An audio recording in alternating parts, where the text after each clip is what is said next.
न्यायाधीश राजेंद्र कुमार जी। राधे राधे महाराज जी। महाराज जी, सब सुख सुविधाएं होने के बावजूद भी मानसिक शांति ना होने का महाराज जी कारण? भगवत विस्मृति, भगवत विमुखता। ममैवांशु जीवलोके जीवभूता सनातना। भगवान कहते हैं तू मेरा अंश है, अविनाशी का बच्चा अविनाशी आनंद समुद्र में ही शांति प्राप्त करेगा। तब लग कुशल न जीव कहूं, ध्यान से सुन लो, तब लग कुशल न जीव कहूं, सपने हूं मन विश्राम, जब लग भजत न राम कहूं, शोक धाम तज काम। जो चाहत है नित्य सुख और मन को विश्राम, हित ध्रुव हित सो भजत रहो, पल पल श्यामा श्याम, पल पल श्यामा श्याम। यदि शांति चाहते हो, सुख चाहते हो, तो आप देख लीजिए, आपके पास पद है, आपके पास धन है, आपके पास भोग है, लेकिन मन जो शांति चाहता है वो नहीं है। वो शांति परमात्मा में है। जब तक परमात्मा प्राप्ति नहीं होगी तब तक शांति नहीं होगी। श्रद्धावान लभते ज्ञानम तत्परासहितेन्द्रियः, ज्ञानम लब्ध्वा पराम शांति मच्चिरेणाधिगच्छति। जब ब्रह्मबोध हो जाता है या भगवत साक्षात्कार होता है तो हृदय परम शांत हो जाता है, अपार शांति। हमारे भगवान का स्वरूप शांताकारम, शांत स्वरूप। हम उनके अंश हैं, उसी शांति को चाहते हैं। वो भगवान से मिलेगी, माया से नहीं। प्रकृति से शांति नहीं मिलेगी। परमात्मा के अंश को प्रकृति से शांति नहीं मिलेगी। परमात्मा के अंश को प्रकृति की वस्तुओं को साधन बनाकर परमात्मा से शांति मिलेगी। हम भूल करते हैं, अगर उपासना भी करते हैं तो भगवान को साधन बना लेते हैं और भोगों को साध्य मान लेते हैं। यदि हम भोगों को साधन बना ले और भगवान को साध्य बना ले और भगवान का स्मरण करते हुए अपने कर्तव्य का भय और प्रलोभन त्याग करके ठीक निर्वाह करें तो हमें शांति प्राप्त हो जाएगी। कहीं ना कहीं हमसे भय या प्रलोभन से अपराध बन जाता है, गलती हो जाती है, और वो गलती फिर जीवन भर अशांति प्रदान करती है। इसलिए समस्त गलतियों को मिटाने के लिए भगवान का नाम गरज रहा है। नाम जप करो, हृदय से भगवान की शरण में रहो, और जो पद मिला है उसका ठीक निर्वाह करो। किसी भी प्रलोभन से, किसी भी भय से कोई ऐसी गलती ना होने पावे जो नहीं होनी चाहिए। निर्दोष को दंड देना, दोषी को बख्श देना, ये हमारे लिए बड़ी अशांति का कार्य होगा। तो कोई भय या कोई प्रलोभन हमारे कर्तव्य को, हमारे न्याय निष्ठा को कहीं भी किसी भी तरह दबा ना पावे। ऐसे भाव में रहो और नाम जप करो, भगवान के आश्रित रहो, देखो शांति प्राप्त हो जाएगी। शांति नहीं, पराम शांति, पराम शांति, परम शांति प्राप्त हो जाएगी। महाराज जी, पूर्व में अज्ञानतावश ऐसा हो गया और अभी आपका सत्संग या महापुरुषों के वाक्य सुनने के बाद सचेत हुए कि अभी से हमें गलती नहीं करनी, तो महाराज जी एक तो जो पूर्व का पाप बना है और अभी से नहीं करना नाम जप से, तो ठीक है, तो नाम जप से वो जो पूर्व में पाप हुए हैं वो भी हाँ, नाम संकीर्तनम यस्य सर्व पाप प्रणाशनम। सर्व, सर्व माने पीछे के, अभी के और आगे के भी। सर्व, सर्व पाप प्रणाशनम लिखा है ना। वर्तमान के पाप नष्ट हो जाएंगे या भविष्य के पाप नष्ट हो जाएंगे, ऐसा नहीं लिखा। नाम संकीर्तनम यस्य सर्व पाप प्रणाशनम, समस्त पाप नष्ट हो जाते हैं, जो पीछे के भी किए हुए हैं, जो अब भी हो रहे हैं, या जो भूल चूक से आगे भी हो जाएंगे। नाम जप के प्रभाव से, नाम कीर्तन के प्रभाव से वो नष्ट हो जाते हैं। और भगवान की शरणागति से भी, सर्वधर्मान परित्यज्य मामेकम शरणम व्रज, तो अहम त्वाम सर्व पापेभ्यो, सर्व लिखा है, सर्व पापेभ्यो, भूत के पाप, वर्तमान के पाप और भविष्य में भी जो गलती हो जाएगी, मां शुचा, मैं तुम्हें पवित्र करूंगा। हम त्वाम सर्व पापेभ्यो मोक्षयिष्यामि मां शुचा, मैं तुम्हें सबसे मुक्त कर दूंगा। इसलिए भगवान की शरण में होकर भगवान का नाम कीर्तन, नाम जप किया जाए तो हमारा जीवन परम पवित्र हो जाएगा। रुद्राक्षी जी, राधे राधे महाराज जी। महाराज जी, साधक के जीवन का वह दिन कैसा होता है जब उसकी जन्मों जन्मों की प्रतीक्षा समाप्त हो जाती है और उसके प्रेमास्पद उसके सामने खड़े होते हैं? ऐसा प्रश्न किया है, इसका उत्तर हृदय से होता है, वाणी से नहीं।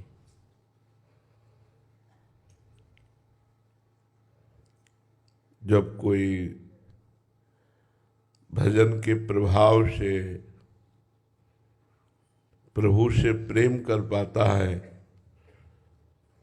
और जब प्रभु मिलते हैं, उस मिलन के सुख को वाणी वर्णन कर सके, इतनी सामर्थ्य प्राकृतिक वाणी में कहाँ है? सरस्वती जी में भी इतनी सामर्थ्य नहीं है कि भगवत मिलन की सुख वृत्ति को लिख सके। नहीं, भगवत मिलन कराने वाले प्रेम को ही कहा गया अनिर्वचनीयम प्रेम स्वरूपम। प्रेम का स्वरूप वाणी के द्वारा वर्णन नहीं किया जा सकता। फिर प्रीतम सामने हो और बहुत काल से उनके विरह में व्यथित हृदय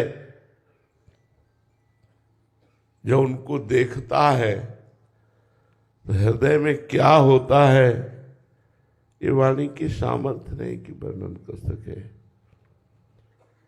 वो तो केवल हृदय जानता है, केवल हृदय। दूसरा न वर्णन कर सकता है, न समझ सकता है। दो प्रेमियों के मिलन की बात केवल उनका हृदय ही जानता है। इसके आगे हम इस विषय में नहीं कह सकते। जैसे ब्रह्मानंद केवल एक ब्रह्मबोध संपन्न महापुरुष की अनुभूति विषय है, वाणी का विषय नहीं। ऐसे प्रेमानंद ये केवल हृदय का विषय है, वाणी का विषय नहीं कि उसको ऐसा सुख मिलता है। जैसे हम प्राकृतिक सुख की बात आपसे पूछें, आपको बहुत जो प्रिय वस्तु है वो जब आपको प्राप्त होती है तो कैसा लगता है? बोले अच्छा लगता है। कैसा अच्छा लगता है? बहुत अच्छा लगता है। कैसा बहुत अच्छा लगता है? फिर आपका उत्तर होगा कि आप उस वस्तु का सेवन करके देख लीजिए। इसके आगे प्राकृतिक वस्तु के आनंद का अनुभव प्राकृतिक वाणी नहीं कर सकती। फिर सच्चिदानंद स्वरूप परम प्राण प्रीतम प्राणाधार आनंद समुद्र प्रेम समुद्र ज्ञान समुद्र वैराग्य समुद्र ईश्वर समुद्र भगवान का मिलन हो रहा है और उस सुख का वर्णन वाणी कर सके, असंभव। वाणी की अधिष्ठात्री देवी सरस्वती भी नहीं वर्णन कर सकती। इस पांच भौतिक वाणी की तो बात ही जाने दो, वो तो केवल हृदय जानता है। केवल मिलन की चाह में जो सुख है, इशारे से इतनी बात कह सकते हैं कि उस चाह में, भगवत मिलन की चाह में जो सुख है, वो सुख ब्रह्मा के परमेष्ठी पद का भी तिरस्कार कर देता है।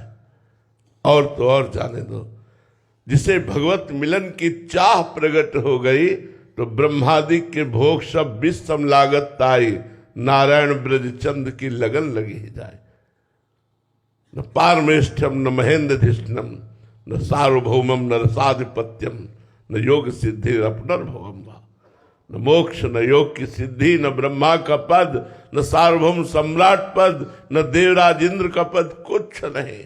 उस सुख के सामने कुछ नहीं। अब उस सुख का वर्णन कैसे कर सके? वो अनिर्वचनीय है। वो तो जाने मोरी छाती, उस प्रेमी का हृदय ही जानता है कि अपने प्रीतम के मिलन में क्या सुख है। जिस सुख के आगे ब्रह्मा का पद भी फीका लगता है, उस सुख का कैसे वर्णन किया जा सकता है? जी। योगेंद्र सिंह जी नैनीताल से, राधे राधे महाराज जी। महाराज जी, आपके श्री मुख से सुना है कि प्रेम भक्ति में मैं भी नहीं रह जाता, तू ही रह जाता है। महाराज जी, मैं ये जानना चाहता हूं कि जब भगवत प्राप्त महापुरुष रुदन करते हैं तो रुदन करने वाला कौन होता है उस समय? उसको खुद पता नहीं होता, उसको खुद पता मैं रुदन कर रहा हूं ऐसी स्मृति नहीं होती, बस रुदन हो रहा है। अब इस प्रेम पहेली को बौद्धिक स्तर से नहीं समझ सकते। राधे तो मुख चंद्र चकोर ये नैना, अति आरति अनुरागी लंपट, भूल गई गति पलहु लगे ना। राधे तू मुख चंद्र चकोर ये नैना, अरबरात मिलबे को निस दिन, मिले ही रहत निस दिन, मनो कबहु मिले ना। भगवत रसिक रसिक की बातें रसिक बिना को समझ सके ना। अहम जब प्रभु में लीन हो जाता है तब प्रेम का प्रादुर्भाव होता है। या ब्रह्मबोध या प्रेम दोनों अहम शून्य हृदय पर ही जागृत होते हैं। शुद्ध अहम वो ब्रह्मबोध, मलिन अहम अंताकरण का ये जब लय हो जाता है, ब्रह्म नहीं, माया नहीं, नहीं जीव नहीं काल, अपनी हु सुधि ना रही, एक रहे नंदलाल। अपनी हु सुधि ना रही, मैं रुदन कर रहा हूं ये बाद में भान होता है, उस समय तो केवल प्रभु रहते हैं। प्रभु का रूप, प्रभु का प्यार, प्रभु का चिंतन उस समय रहता है। अब वो स्थिति अनिर्वचनीय है, इसलिए वाणी के द्वारा उसका पूर्ण प्रवचन नहीं हो सकता। प्रेम अनिर्वचनीयम है, इसलिए वो स्थिति प्राप्त ही स्थिति को समझ सकता है। आपको ऐसा कुछ अनुमान से बता सकते हैं, जैसे गाढ़ निद्रा, कोई भान है आपको? ऐसे जागृत में, ऐसे जागृत में स्थिति रहती है। गाढ़ निद्रा में वो तमोगुण में लीन हो जाता है और यहां त्रिगुणातीत भगवान में लीन है। लेकिन गाढ़ निद्रा में जैसे कोई संकल्प विकल्प नहीं, मैं सो रहा हूं ऐसा चिंतन भी नहीं, ऐसे मैं रो रहा हूं ऐसा चिंतन भी नहीं, और रुदन हो रहा है। अब कैसे तुम जानोगे पहली भगवत रसिक रसिक की बातें रसिक बिना को समझ सके ना। वो चिल्ला रहा है हा कृष्ण, आपको लगेगा ये कृष्ण का प्रेमी अपने को अलग समझकर कृष्ण के लिए रुदन कर रहा है? नहीं। तन मन के बिछुरे नहीं, चाह बढ़े दिन रैन। तन और मन के बिछुरे नहीं, चाह बढ़े दिन रैन, और कबहु संजोग न मानहि देखे भरी भरी। अरबरात मिलबे को निस दिन मिले ही रहत, और फिर मनो कबहु मिले ना। कैसे समझोगे? इसलिए भजन करो। भजन करते हुए जब हमारे हृदय में प्रेम आएगा तब ये बात समझ में आएगी। अभी अहम से युक्त हो, इसलिए अहम शून्य दशा का कैसे परिचय जान सकते हो? अहम शून्य दशा का परिचय अहम शून्य हृदय ही जान पाता है। सौरभ जी गाजियाबाद से। राधे राधे महाराज जी। महाराज जी, सत्संग में सुना था कि शरीर निर्माण के समय हमारा प्रारब्ध के अनुसार शरीर के सभी रिश्तेदार नातेदार जो हैं वो मिलते हैं, तो क्या गुरु का मिलना भी हमारा प्रारब्ध था या कृपा? कृपा। गुरु का मिलना, संत का मिलना ये प्रारब्ध से नहीं होता। अब मोहि भा भरोस हनुमंता, बिनु हरि कृपा मिले नहीं संता। ये भगवान की जब अहेतुकी कृपा होती है, दीन दयाल जब हम पर द्रवित होते हैं तो अपने प्रेमी महात्माओं का संग दे देते हैं, सदगुरुदेव भगवान की शरण दे देते हैं। ये कृपा से मिलता है। कभी कभी बड़े पुण्य बन जाते हैं, परोपकार बन जाता है, उससे भी कृपा हो जाती है। पुण्य पुंज बिन मिले न संता, ऐसा भी आया है, पुण्य पुंज बिन मिले न संता। तो बड़े पुण्य एकत्रित हो गए, भगवान की कृपा हुई और हमें संत मिल गए, सदगुरुदेव मिल गए, उनकी कृपा हुई तो भगवान के मिलने का मार्ग मिल गया।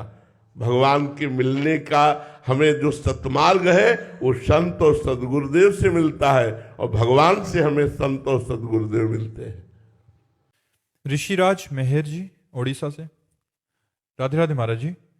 महाराज जी, श्री गुरु गीता माता और गोविंद जी की अपार कृपा से हमें चौथी कक्षा से ही श्रीमद् भगवत गीता जी को अध्ययन करने का अवसर प्राप्त हुआ। महाराज जी, उनकी कृपा से 4 साल निरंतर अध्ययन फलस्वरूप गीता जी के सभी अध्याय के लगभग सारे श्लोक कंठस्थ हो गए, परंतु उनके अर्थ समझने में अभी हम असमर्थ हैं। महाराज जी, कोई बात नहीं, बिल्कुल अर्थ की चिंता मत करो। आप जब एकांत में बैठो तो गीता जी के श्लोकों का उच्चारण किया करो, पाठ किया करो। धीरे धीरे थोड़ा और बौद्धिक विकास जब होगा तो अर्थ समझ में आने लगेगा। आपको गीता जी जितनी कंठस्थ है, कम से कम एक दिन में एक बार तो पाठ हो ही जाना चाहिए, नहीं फिर आगे चलकर भूल जाओगे। रोज पाठ करो और जितना समय मिले नाम जप करो। आगे चल कर के श्लोक स्वयं भगवत स्वरूप है, आपको खुद समझा देंगे। जो हृदय में अर्थ प्रकट होता है वो अपने आप भगवान देते हैं। इसलिए नाम जप करते रहो और गीता जी का पाठ करते रहो। धन्यवाद, बहुत छोटे बच्चे हो, पूर्व जन्म में कोई तपस्या रही जो इस जन्म में इस अवस्था में आपको ये भगवत मार्ग मिला। चलते रहो, शाबाश, पीछे मत हटना, गंदे बच्चों का संग मत करना, मोबाइल से गंदी बातें मत देखना और सतमार्ग में चलना। ठीक है महाराज जी, जो अर्थ हमें समझ आ रहा है उससे भी भिन्न अर्थ होता है क्या? हाँ, एक होता है शब्दार्थ, एक होता है वाच्यार्थ, एक होता है भावार्थ, एक होता है रहस्यार्थ। तो जो भजन करने से प्रकट होता है वो रहस्यार्थ प्रकट होता है। जो भाव में डूबने पर आता है वो भावार्थ होता है। जो संधि विच्छेद करने पर होता है वो शब्दार्थ होता है। और जो वाणी के द्वारा मिलान करके अर्थ किया जाता है वाच्यार्थ होता है। तो काम लायक चीज तो भावार्थ और रहस्यार्थ ही है। भावार्थ भजन करने से ही आएगा, भावार्थ ऐसे नहीं आता। गीता जी जैसे भगवान विराट है, ऐसे गीता जी विराट है, क्योंकि वो अनंत ज्ञान संपन्न है, इसलिए और है। कोई ये नहीं कह सकता कि मैंने जो टीका लिखी इसके आगे कोई लिख नहीं सकता, ऐसा नहीं कह सकता। ऐसा कहना अज्ञान है, क्योंकि गीता भगवान की वाणी है और भगवान जैसे विराट है ऐसे वाणी भी विराट है। कितना भी अर्थ कहो, अभी उसका अर्थ छुपा ही हुआ है। वो भगवान ही समझाए हृदय में बैठ के, सोई जाने जिह देव जलाई वही जान पाएगा। जितना जनाया उतना जान पाया। इसलिए वेद भी जानकर भगवान को नेति नेति कहते हैं। ऐसा नहीं, वेद संपूर्ण भगवान का स्वरूप है, किसी ऋषि मुनि का लिखा हुआ नहीं। भगवान श्री कृष्ण द्वैपायन व्यास देव जी ने तो वेद का विभाग किया, लेकिन वेद अपौरुषेय भगवान का स्वरूप है, स्वयं प्रकट है। वेदवाणी लिखी नहीं गई, वेदवाणी स्वयं प्रकट हुई है और स्वयं भगवान के स्वरूप का वर्णन करती और पूर्ण भगवान के स्वरूप का वर्णन करती। फिर भी वेद कहता है नेति नेति। इतना नहीं, क्योंकि वो अनंत महिमाशाली भगवान को शब्दों में नहीं बांधा जा सकता। महाराज, वैसे ही हमारी जो रसमय ग्रंथ है महाराज जी आचार्य द्वारा वर्णित, वो भी उनका भी रहस्य। हाँ, इसीलिए जो रस ग्रंथ है इनके अर्थ नहीं पढ़ने चाहिए। अर्थ पढ़ोगे तो तुम्हें संसारिक बुद्धि होने के कारण संसारिकता भास सकती है।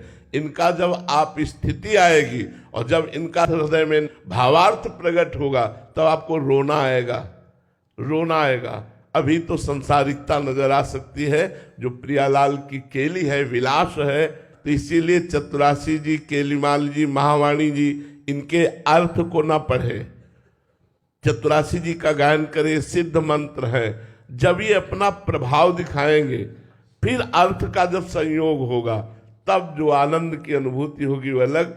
नहीं तो संसारिक बुद्धि होने के कारण संसारिकता आ सकती है अर्थ पढ़ने से। इसलिए भावार्थ में पहुंचना चाहिए, खूब पदों का गायन करना चाहिए, अर्थ नहीं पढ़ना चाहिए। जो लीला के पद हैं उनका गान केवल करना चाहिए। गान करने से जब हृदय भाव देश में प्रवेश करेगा तब उनका अर्थ समझ में आएगा, ऐसे नहीं। लंबे समय तक उसी का गायन करते। हाँ, उस लंबे समय तक फिर तो निहाल कर देंगे।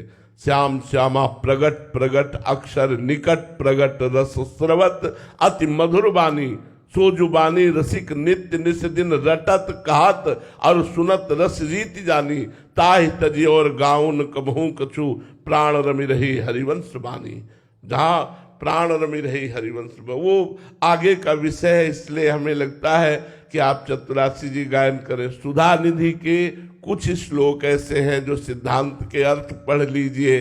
केलीमाल जी का गायन करें, इसके गायन से निकुंज मिल जाएगा।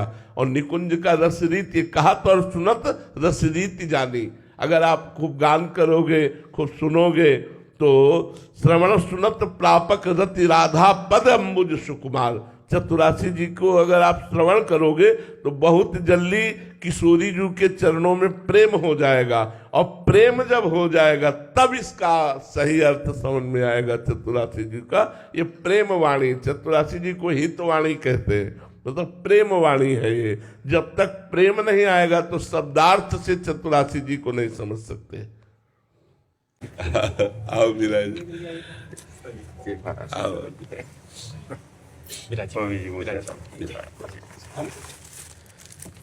राम कथा करवाई थी। अच्छा, दिल्ली के पारस मंडप में। विश्व शांति केंद्र जो बना है भारत का पहला, और यूक्रेन और रशिया का जो विवाद चल रहा है, आज आपसे खास दुआ लेने आया हूँ कि वहाँ जाकर के उसके समाधान के लिए हम प्रक्रिया में आगे बढ़ रहे हैं। तो आप जैसे पवित्र संतों के साथ जो अध्यात्म शक्ति ही एक ऐसी है जो पूरे विश्व को जोड़ सकती है। बिल्कुल ठीक कह रहे हैं। अध्यात्म शक्ति, और जिनको अध्यात्म का परिचय नहीं, इंद्रिय भोगों की पशुता में लगे हुए हैं, उनमें तो राग द्वेष रहता ही है। जब तक हम अध्यात्म शक्ति को जन जन के हृदय में जागृत नहीं कर पाएंगे तब तक शांति नहीं प्राप्त हो सकती। श्रद्धावान लभते ज्ञानम तत्परा संयतेन्द्रिया ज्ञानम लब्ध्वा पराम शांति मचे रणादि गच्छति। आपने बिल्कुल ठीक फरमाया। रागा द्वेषा क्षयाम उपागत यस्य ब्रह्मा विष्णु व हरो जिनो व नमस्तस्मै। मूल तो राग देश का खत्म होना ही, तभी ही अध्यात्म का अवतरण। हाँ, और आज वस्तुतः महाराज जी जरूरत ही इसकी है कि धर्म को अध्यात्म से जोड़ा जाए। और जिस दिन अध्यात्म का अंकुर प्रस्फुटित हुआ, अशांति अपने आप खत्म हो जाए। बिल्कुल बिल्कुल जी। सुनते थे इतिहास में, बुद्ध ने घर छोड़ा, महावीर ने छोड़ा, आपने काशी पधारे, काशी से आप यहाँ पधारे, और जो आप गंगा बहा रहे हैं इसकी जरूरत है। खासकर युवा पीढ़ी को जो आप मार्गदर्शन देते हैं जो अध्यात्म का, हमको बहुत अच्छा लगता है। क्योंकि हमारे देश के भविष्य यही है। जो नवयुवक बच्चे हैं वो व्यसन और व्यभिचार से ग्रस्त होते चले जा रहे हैं।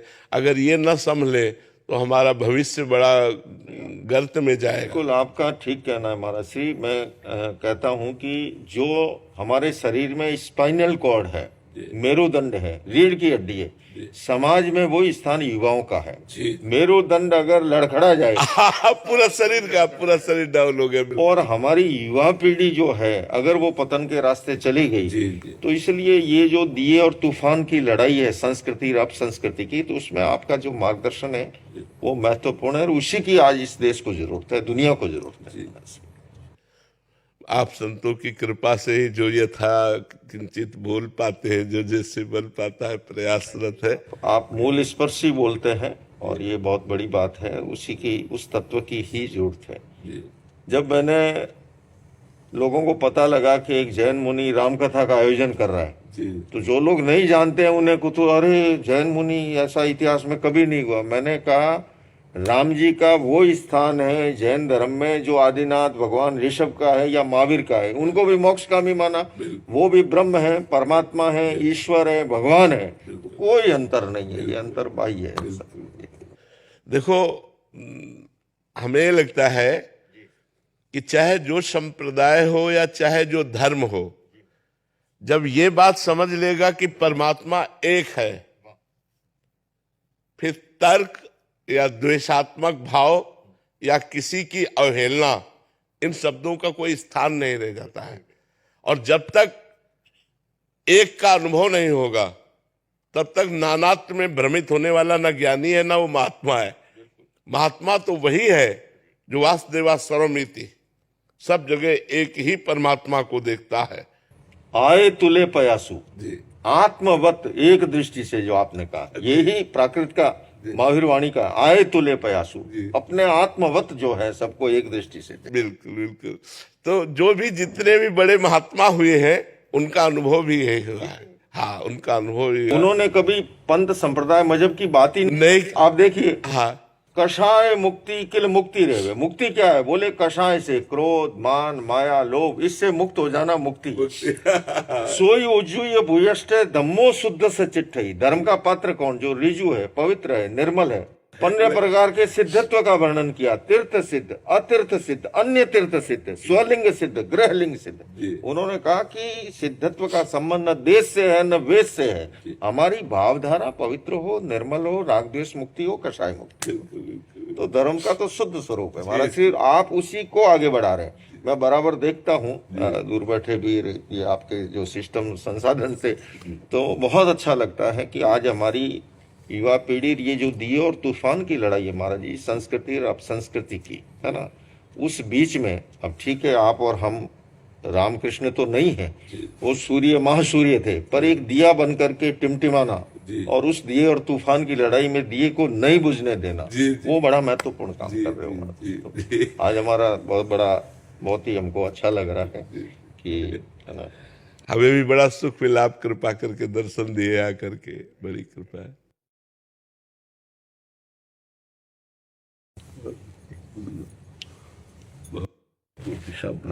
बड़ी कृपा की दर्शन दिया करके। सुतधारा और लक्ष्मी पापी के भी होए, संत समागम हरि कथा जग में दुर्लभ होए प्राय। महाराज जी आप सिंगर हैं, कुमार सानू। 27,000 महाराज जी अभी तक गाने गा चुके हैं। 27,000 90 के दशक से महाराज जी गा रहे हैं। पद्मश्री अवार्डी है राष्ट्रपति। अमेरिका से सीधा आया इधर आपको दर्शन करने में। आपको देख लिया, बस हो गया। आपका आशीर्वाद लेने आए। बस आप आशीर्वाद कीजिएगा कि मैं जो काम कर रहा हूँ ठीक से और कर पाऊं। देखो, पूर्व में कोई बहुत बड़ा तप किया आपने, जो लोकप्रिय हुए। लोकप्रिय होना ये छोटी मोटी बात नहीं होती है। जनमानस पर आपने अपना अधिकार बनाया। हमारे भारतीय और अन्य भी जो संगीत प्रिय जन हैं, उनके कर्ण प्रिय वचनों वो आपकी वाणी में है। ये पूर्व जन्म के पुण्य का प्रताप है। अब ऐसा कीजिए कि इससे नीचे न जाइएगा, समझ रहे ना। ऐसा भजन, ऐसा पुण्य, ऐसा लोकोपकार कीजिएगा जिससे अगली बार फिर आप भारत में जन्मे और फिर आपका यश हो। इससे नीचे क्वालिटी में अब जीना ठीक नहीं है। अगर हमारी गति बिगड़ जाए तो अब ठीक नहीं है। अब अगर हम जन्मे तो मनुष्य रूप में ही जन्मे और समाज सेवा करें, संसार को सुख प्रदान करें। बहुत सुंदर, बहुत सुंदर, अच्छा लगा मिलकर आपसे। एक गाना मेरा बहुत दिल के करीब है, जिसमें ये हम सबके लिए गा सकते हैं, भगवान के लिए, माता पिता, भाई बहन, अपना पत्नी, सबके लिए। जब कोई बात बिगड़ जाए, जब कोई मुश्किल पड़ जाए, तुम देना साथ मेरा ओ हम नवा। न कोई है न कोई था जिंदगी में तुम्हारे सिवा, तुम देना साथ मेरा ओ हम नवा, तुम देना साथ मेरा ओ हम नवा। बहुत सुंदर, बहुत सुंदर। छोटा सा एक क्वेश्चन था। मैं बाबा भोलेनाथ का भक्त हूं। मैं उन्हीं का नाम लेता 24 घंटे, उन्हीं के सेवा में, उन्हीं का गाना भी बनाया बाबा का। तो उनका आशीर्वाद बना रहे हमारे ऊपर, आपका भी आशीर्वाद भी कामना करता है। देखो, हमारी सबसे प्रार्थना रहती है कि हमारी जो श्वासें हैं बहुत कीमती हैं। जैसे आपने 50 वर्ष में जो ऐश्वर्य कमाया और आपकी अंतिम श्वास हो, आप पूरी लगा दें कि मैं 50 वर्ष की पूरी संपत्ति देता हूँ, 5 श्वासें और बढ़ा दीजिए, तो नहीं बढ़ेंगी। ऐसी कीमती श्वासों में यदि हम भगवान का नाम स्मरण करना शुरू कर दें तो हमारा जीवन धन्य हो जाए। जैसे आपको शिव प्रेम की प्राप्ति की चाह है तो शाम सदा शिव, शाम सदा शिव, शिव शिव शिव, उठते बैठते चलते फिरते उनका नाम स्मरण करते रहिए। इसमें कोई मेहनत की बात नहीं है और नाम स्मरण से भगवान की निश्चित प्राप्ति होती है। यस्य स्मरण मात्रेण जन्म संसार बंधनात्। जिनका स्मरण मात्र जन्म संसार के बंधन को ही नष्ट कर देता है, वो भगवान है। इसलिए नाम स्मरण कीजिएगा। गौरव शर्मा जी, यमुनानगर से। राधे राधे। राधे राधे महाराज जी। महाराज जी, आपकी कृपा से इस भगवत मार्ग पर चलने का प्रयास कर रहा हूं। महाराज जी, आपके एकांतिक वार्तालाप में मैंने सुना था कि साधक को ज्ञान मार्ग या भक्ति मार्ग में से एक पर चलने का प्रयास करना चाहिए। महाराज जी, मैं भगवान शिव का प्रेम प्राप्त करना चाहता हूं और मेरे आचार्य भगवान शंकराचार्य हैं, तो मुझे वेदांत और अद्वैत के सिद्धांत को धारण करना चाहिए? कृपया मार्गदर्शन करें, या क्या करना चाहिए महाराज जी? प्रभु भगवान शिव। देखो, जब अद्वैत वेदांत धारण किया जाता है तो मैं ही शिव हूं, इस बात की सिद्धि की जाती है। अहम ब्रह्मास्मि शिवोहम,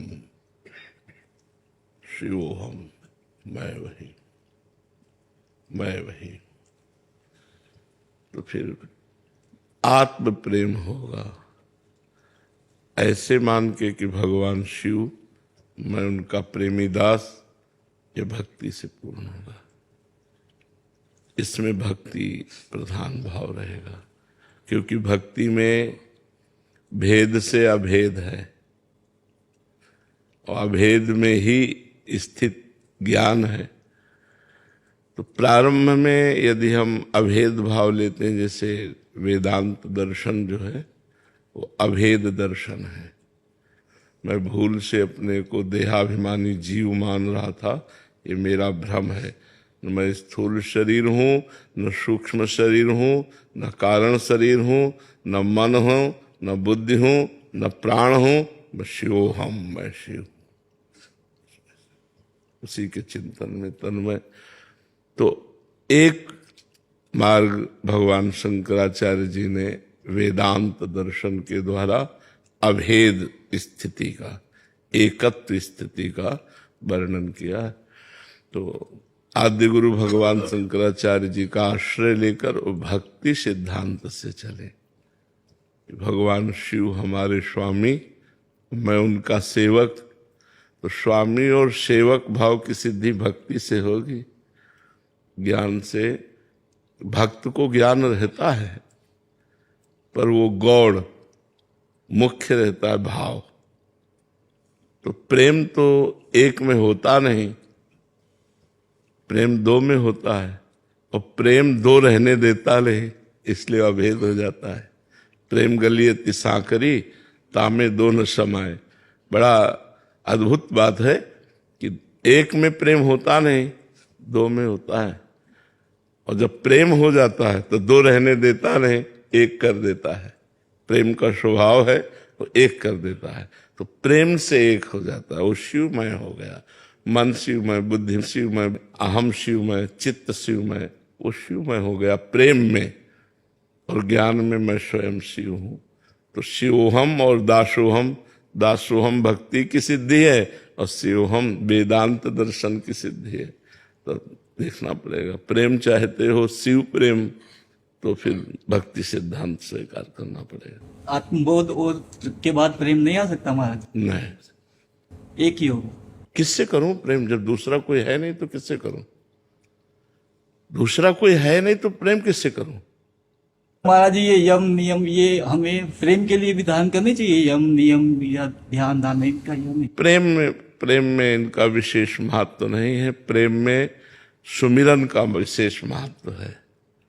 जैसे हम पवित्र आचरण, अधर्माचरण का तो त्याग है, ये तो यम नियम अपने आप आ जाते हैं।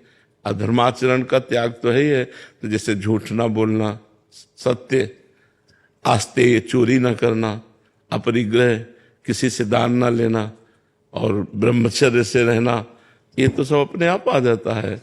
भगवान का नाम जप करना, उनकी आरती पूजा करना, उनका पाठ सुनाना, उनकी लीला कथा सुनना, उनकी लीला कथा कहना, उनके भक्तों का संग करना, ये भक्ति सिद्धांत से चला जाता है। तब प्रेम प्रकट होता है। योग वशिष्ठ अध्याय, हाँ, योग वशिष्ठ का अध्ययन वेदांत दर्शन को पुष्ट करता है, अभेद भाव को पुष्ट करता है। उसमें हाँ अलग अलग है ना। आपके से क्या करा जाए?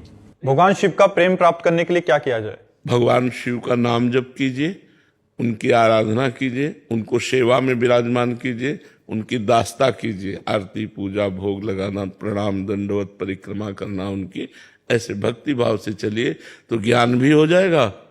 देखो, एक बार हनुमान जी से पूछा वशिष्ठ जी ने कि तुम हनुमान कौन हो, तो उनका देह भाव से मैं दास हूं राम जी का, और अंश हूं भगवान का, इसलिए भगवान अंशी है, मैं उनका अंश हूं, जीव हूं, और तत्व स्वरूप से मैं वही हूं। तो सिंहासन में राम जी विराजमान है, यहाँ तत्व स्वरूप से वही हूं। तो ज्ञान भक्त को हो जाता है। ज्ञानियों में अग्रणी है हनुमान जी और भक्तराज है नहीं? ज्ञानी नाम अग्रगण्यम बुद्धिमत्ताम वरिष्ठम, और भक्त भी हैं। तो भक्ति से विशुद्ध ज्ञान की प्राप्ति होती है, पर उसमें प्रेम होता है भक्ति में। और जो वेदांत दर्शन से है वो द्वैत का खंडन करता है, वो शुरुआत से ही अद्वैत स्थिति उसमें आती है। तो इसमें करुणा और मैत्री ये सब नहीं रहता। इसमें हम चूंकि चले हैं ना, इसमें हृदय शुष्क हो जाता है, कठोर हृदय हो जाता है, ये सब बातें नहीं। कोई है ही नहीं, किस पर दया, किस पर प्रेम, किस पर करुणा, कोई है ही नहीं ना।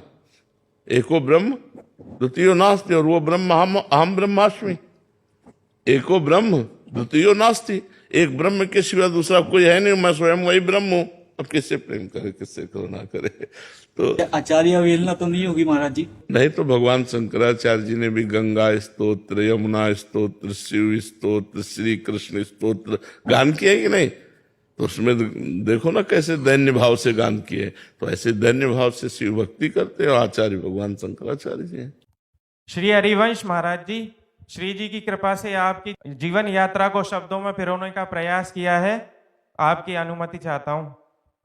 संतों की तपोभूमि भारत माता पर सनातन की धरोहर को था आना, उत्तर प्रदेश के अखरी गांव का स्वर्णिम अक्षरों में नाम था दर्ज कराना। ईश्वर द्वारा धर्म परायण कर्तव्यनिष्ठ साधु सेवी ब्राह्मण परिवार का इस कार्य हेतु चयन किया जाना। परम पूज्य श्री शंभुनाथ पांडे जी एवं श्रीमती रमा देवी के घर 30 मार्च 1969 को एक विलक्षण बालक का जन्म पाना। ईश्वर द्वारा बालक से जगत मंगल था करवाना, आध्यात्मिक चेतना का पाठ था सबको पढ़ाना। इसीलिए नैमी सारण्य से संत का घर आकर समय आने पर चिलवा को ले जाने की बात बताना। प्रारब्ध के कर्मों का जोर लगाना, माता पिता भाई बहन एक दिन सब मरेंगे, जहन में इस विचार का आना। और कक्षा 9 के एक बालक का जी घबराना, जिसे कभी देखा नहीं उस परम अविनाशी को खोजने का मन बनाना। आसान नहीं है ईश्वर के खेल को समझ पाना, 13 की उम्र में कहां संभव है किसी बालक के जहन में ऐसा विचार आना। गीता जी लोटा और चटाई लिए घर से निकल जाना, भूख से व्याकुल होने पर सरसौल में नंदेश्वर महादेव मंदिर में दही प्रसादी की व्यवस्था पाना। ईश्वर पर भरोसा दृढ़ हो जाना, परिजनों द्वारा ढूंढा जाना, समझाने पर भी घर वापस नहीं आना। सबने जिसे बाल हट जाना, उस हट में भविष्य में इतिहास था रचाना। पिताजी के आने का समाचार जान बालक का सहम जाना, हिम्मत जुटाकर विरक्त रहे भगवत प्राप्ति लक्ष्य बताना। बालक की दृढ़ता देख पिताजी द्वारा विरक्त के नियमों का आजीवन निर्वाह करने का बल दिया जाना। गले लगाकर 3 बार राम राम राम दोहराकर आशीष दिया जाना। फिर गुरु शरण में सेमसी आश्रम पहुंचाना। गुरुजी द्वारा कठोरता से धैर्य का परीक्षण किया जाना। सफल होने पर गुरु मंत्र दिया जाना। बालक द्वारा निरंतर गुरु मंत्र व सांब सदाशिव ध्याना। भगवती अम्बा और महादेव को अपना सर्वस्व माना। समय के साथ सेमसी से काशी, काशी से गंगा किनारे का आश्रय पाना। समय समय पर ईश्वर द्वारा विभिन्न रूपों में आकर मार्गदर्शन दिया जाना। काशी विश्वनाथ का पूर्ण सहारा मिल जाना। तुलसी घाट पर आकाश व्रती से मिलने वाली प्रसादी को ही पाने का मन में ठाना। कुछ ना मिलने पर गंगा जल पीकर ही भूख मिटाना। 3 समय गंगा नहाना, सर्दी गर्मी बरसात से विचलित हुए बिना रात्रि 1:30 बजे से नित्य अपनी दिनचर्या निभाना, जवानी के जोश को भजन बल से तपाना, ब्रह्मचर्य का पालन करते हुए वेदांत, भक्ति योग, अष्टांग योग, कर्म योग की प्रक्रिया जान जाना, दिन रात भगवत चिंतन में बिताना, प्रतिकूलताओं से हार जाने का ना था कोई बहाना, अपने जोश, जज्बे, जुनून और जिद के आगे सभी कष्टों को हराना, भोलेनाथ के साक्षात दर्शन की लालसा का हृदय को तड़पाना, और फिर एक दिन हाथ में त्रिशूल लिए जटाजूट में बाबा बर्फानी का दर्शन देने प्रकट हो जाना। परम तत्व एक है, इस बात को इशारे में समझाना, एकांत में ध्यान लगा बैठे तभी कैसा होगा वृंदावन, कैसा होगा वृंदावन, विचार का मन में तूफान उठाना, भोलेनाथ की कृपा से प्रिया प्रीतम की प्रेम लक्षणा भक्ति को था जीवन में आना। इसीलिए संत द्वारा महाराज की लीला देखने का प्रस्ताव था लाया जाना, स्पष्ट शब्दों में मना कर दिया जाना, किंतु संत द्वारा हट किए जाने पर भोलेनाथ की प्रेरणा समझ राजी हो जाना।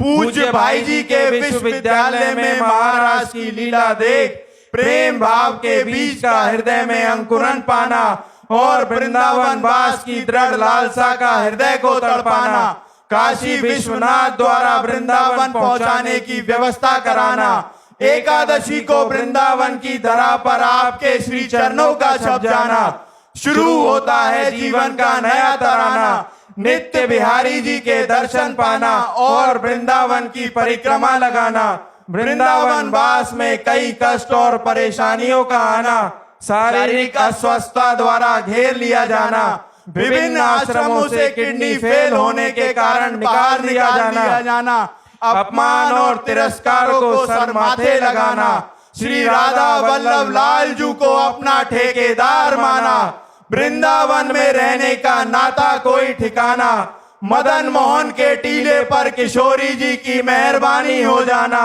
धाम वास की व्यवस्था पाना, मदन टेर में भक्ति का बल बढ़ाना, परिक्रमा मार्ग में सखी द्वारा गाए जाने वाले पद, श्री प्रिया वदन छवि चंद्र मनो, प्रीतम नैन चकोर, प्रेम सुधा रस माधुरी, पान करत निशिभोर को सुन सीखने की लालसा जताना और राधा वल्लभी संप्रदाय का रास्ता मिल जाना, प्रिया प्रीतम की उपासना हेतु श्री जी से गुरु रूप में आने की अर्जी लगाना और परम पूज्य बड़े महाराज जी का जीवन में आना, 3 उंगलियां पकड़कर सब ठीक हो जाएगा कहकर हौसला बढ़ाना, ज्ञान मार्ग के कठोर शुष्क हृदय का प्रेम मार्ग में और गेरुआ वस्त्रों का पीले वस्त्रों में परिवर्तित हो जाना, गुरुदेव द्वारा अपनाया जाना, देहाभिमान गलित कराने वृंदावन में सोनी लगवाना,